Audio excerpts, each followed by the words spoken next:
తిరుమల లడ్డు కల్తీ అయ్యిందా అవ్వలేదా అన్నది వీళ్ళిచ్చే నివేదిక మీద ఆధారపడి ఉంటుంది. కల్తీ అయితే ఒకటి అదేదో అసలు వెన్నే లేదు, నెయ్యే లేదు, అట్లాంటి పదార్థంతో 5 ఏళ్ళు నెట్టుకొచ్చారు అంటే అంతకంటే నీచం పాపం లేదు. బట్ ఆనాడు లడ్డూలు తిన్న వాళ్ళ నుంచి అట్లాంటిది ఏమీ లేదు.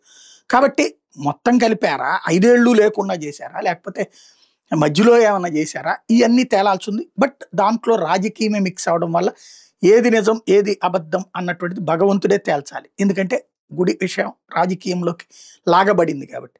ఇప్పుడు వైవి సుబ్బారెడ్డి నాడు చైర్మన్గా ఉన్నప్పుడు అతని పిఏ అని చెప్పబడుతున్నటువంటి అప్పన్న అసలు ఆనాడు పిఏగా చేయలేదు, అతను ఏపీ భవన్లో చేశాడు అన్నటువంటిది వీళ్ళు సాక్ష్యాలు చూపెడుతున్నారు.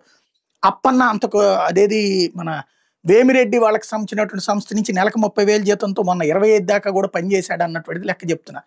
అతన్ని అడ్డుపెట్టి వైవి సుబ్బారెడ్డిని అరెస్ట్ చేయడానికి కుట్ర పన్నుతున్నారు. తద్వారా జగనోళ్ళు తిరుమల తిరుపతి దేవస్థానం తినేశారు అన్నటువంటి ముందు అరెస్ట్ చేసి పడేస్తే ఆటోమేటిక్గా అదే నిజమని నమ్ముతారు కదా. ఇప్పుడు చంద్రబాబు గారిది అయితే స్కిల్ డెవలప్మెంట్ చేసినా లేదు అన్నదే నమ్ముతారు.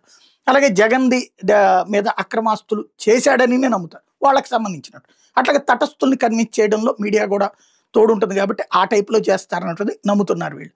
అప్పన్నని ఆ విధంగా ఏదైతే జగన్ కేసులు లిక్కర్ కేసుల్లో వాళ్ళ దగ్గరే పనిచేసే ఒక వ్యక్తిని పెట్టి తద్వారా ఎట్లయితే తీసుకొచ్చారు, ఏది అంతకుముందు ఎక్కడో బెవరేజెస్ కార్పొరేషన్లో పనిచేసిన ఒక ఉద్యోగి ద్వారా ఎట్లయితే కథ నడుపుతున్నారో ఇప్పుడు ఇతను అప్పన్న ద్వారా టీటీడీ విషయంలో ఇతను నిరికించడానికి ప్రయత్నిస్తున్నారు అన్నటువంటిది వీళ్ళ అనుమానం.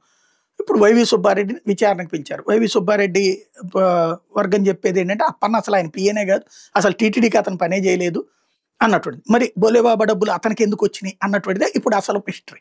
అవన్నీ తేలాలి. అప్పన్న ఎవరి పేరు చెప్తాడు, అతని కస్టడీకి తీసుకున్నారు. ఇదంతా ఒక ఎత్తు. ఇప్పుడు వైవి సుబ్బారెడ్డి విచారణకు రమ్మని పిలిస్తే సిట్ ఇప్పుడు ఇదేదో మన రాష్ట్ర సిట్ కాదు, కేంద్ర ఇది సుప్రీంకోర్టు ఆధ్వర్యంలో నడుస్తున్నటువంటి సిట్. వాళ్ళు ఇప్పుడు తేల్చాల్సి ఉంది. సుబ్బారెడ్డికి సంబంధించి తేల్చేటటువంటి ప్రయత్నంలో ఉన్నారు. ఈయన 17వ తారీఖున విచారణ, 17 తర్వాత ఉంటాను, ఈలోపు ఖాళీగా ఉండనని చెప్తేనే 20వ తారీఖున విచారించబోతున్నారు. ఆయన ఇంటికే వచ్చి విచారిస్తారు. ఎందుకంటే వయసు ఎక్కువ ఉన్నటువంటి వాళ్ళని ఇంటి దగ్గరికి వెళ్ళి విచారించాలని ఇంతకుముందు న్యాయస్థానాలు ఆదేశాలు ఇచ్చిన నేపథ్యంలో విచారిస్తారు. ఆ తర్వాత అవసరమైతే అరెస్ట్ చేస్తారు. అరెస్ట్ ఖాయం అన్నటువంటిది తెలుగుదేశం వర్గాల నుంచి ఉన్నటువంటి ప్రచారం. వీళ్ళు కూడా అదే నమ్ముతున్నటువంటి సిచ్యుయేషన్.